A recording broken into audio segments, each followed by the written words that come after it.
أعوذ بالله من الشيطان الرجيم بسم الله الرحمن الرحيم إنا نحن نزلنا الذكر وإنا له لحافظون صدق الله العظيم قال رسول الله صلى الله عليه وسلم خيركم من تعلم القرآن وعلمه আলহামদুলিল্লাহ। আল্লাহ পাকের দরবারে লাখ কোটি শুকর যে আল্লাহ পাক রব্বুল আলামিন আমাদেরকে বিগত জুমার ন্যায়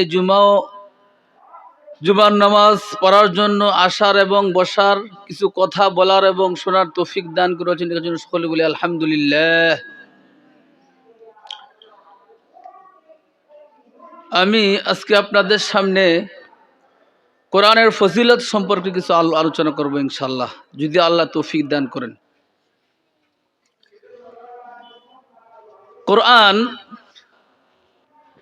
এমন একটা গ্রন্থ যে গ্রন্থের সাথে যার সম্পর্ক আল্লাহ পাক তাকে সম্মানিত করেছেন।